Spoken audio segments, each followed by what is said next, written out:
तुर्की की राजधानी अंकारा में धमाका हुआ है।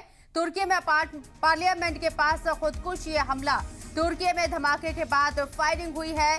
हमले में 2 पुलिस एहलकार जख्मी हैं। तस्वीरें आपको दिखा रहे हैं। तुर्की के अंदर राजधानी अंकारा में ये धमाका किया गया। तुर्की में पार्लियामेंट के पास ये खुदकुश हमला हुआ है और तुर्की में धमाके के बाद फायरिंग भी की गई है। हमले में 2 पुलिस एहलकार जख्मी है। पार्लियामेंट के पास ये खुदकुश धमाका हुआ है और आप तस्वीरें देख रहे हैं कि किस तरीके से यहाँ गाड़ियां खड़ी हुई हैं। ये वही जगह है जहां ये खुदकुश हमला किया गया है। 2 पुलिस एहलकार इसमें जख्मी भी हुए हैं। तुर्की के अंदर क्या ये एक दहशतगर्दाना हमला है? फिलहाल इस बारे में कोई जानकारी अभी सामने नहीं आई है, लेकिन तुर्की की राजधानी अंकारा की ये तस्वीरें आपको दिखा रहे हैं जहां खुदकुश हमला किया गया है।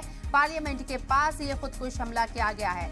मकसद क्या था इस खुदकुश हमले का? किस तंजीम के जरिए इस हमले को अंजाम दिया गया, ये जानकारी वाज़ेह नहीं हो पाई है। लेकिन जैसे ही इस बात की खबर लगी, फौरन तुर्की के अंदर जो हिफाजती बंदोबस्त है वो यहाँ और ज्यादा सख्त कर दिए गए हैं और 2 पुलिस एहलकार इस धमाके में जख्मी हुए हैं। खुदकुश हमला हुआ है तुर्की की राजधानी अंकारा में।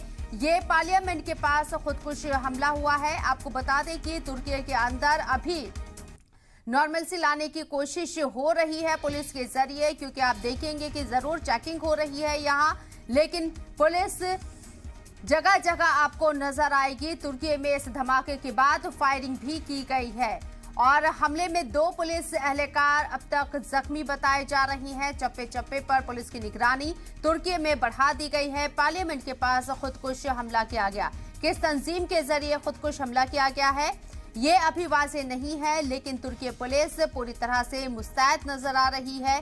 चप्पे चप्पे पर इस वक्त तुर्की पुलिस मौजूद है और यहाँ जो गाड़ियां गुजर रही हैं, एक तरीके से कुछ गाड़ियों की चेकिंग करने की भी कोशिश तुर्की की राजधानी अंकारा में इस खुदकुश हमले के बाद की जा रही है।